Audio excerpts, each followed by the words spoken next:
All right, now we're going to look at the Mhc class proteins. So we have MHC. This stands for major histocompatibility complex protein. So these proteins are a set of proteins that are cell surface proteins that are used for the acquired immune in order to acquire an immune system, right? There's two different types. You have class 1 and you have class 2. Okay, and the difference between the two is where the cell receptors are, what the mechanism of recognition is, and how everything works out, right? So if we look at first what type of cells, so I'm going to make a little table here. So the cell type, so type of cells here. What type of cells are present? All nucleated cells are represented on and are presented with these MHC class 1. So this is all nucleated cell. What does that mean, nucleated? It means they have a nucleus. All right, so if they have a nucleus, they have this MHC1 complex. This MHC type 2 complex is present with all of our APCs. So what was APCs again?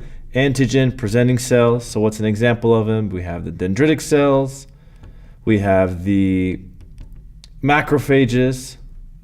And also we have, what was the last one? Which is, again, it's another form of antigen presenting, which is the B cells. Right? And so these are the main cell types of the MHC class complex. Okay, so now we're going to look at recognition. Okay, so the recognition type are based off of these other cell surface marker. So recognition is utilized based off of these CD markers, right? So these class differentiation markers that they knew, and MHC1 and 2 have different ones, right? So specific cell types are used to recognize the MHC1, and then specific cell types are used to recognize MHC2, all right? So in the MHC1, we have the Cd8 receptors. So Cd8 receptors that are used for recognition. So majority of our cytotoxic T cells are the special type of cells that come in and recognize this MHC1 receptors. Vice versa, the MHC2 are recognized from the CD4. So CD4 is present in majority of our helper T cells. So helper T cells are the main cell types that are responsible for the regulation of our adaptive immune system. And so whenever the custodian cells or the APCs bring in this foreign pathogen, the CD4 cells, there's the specific receptor that binds in order for some kind of recognition to take place, right? So the way the foreign antigen now, so both of these cells, whether it's an APC or a nucleated cell, whether it's a certain kind of intestinal mucosal cell, neural cell, all of them have an ability to actually present the antigen, okay? So the way they present the antigen is through two mechanisms, okay? So if you remember, what is an antigen? So an antigen is any kind of foreign protein that is immunogenic, meaning it's been picked up by the immune response for further analysis.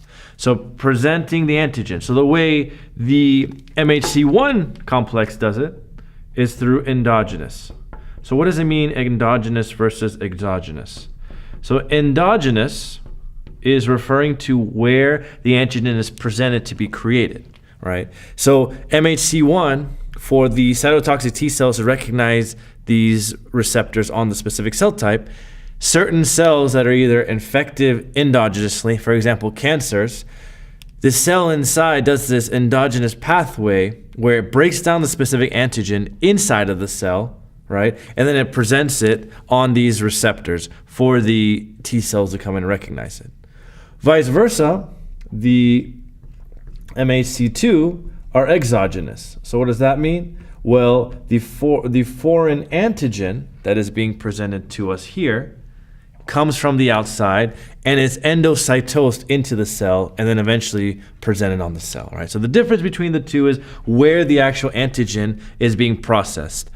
The MHC1 is processed on the inside, whereas MHC2 is brought from the outside and displayed on the cell, all right? So where the location is specifically, okay? And then now we're going to look at specific type of cells that, when we're looking at the actual cell surface, right? So MHC1 specifically is for any kind of immune system.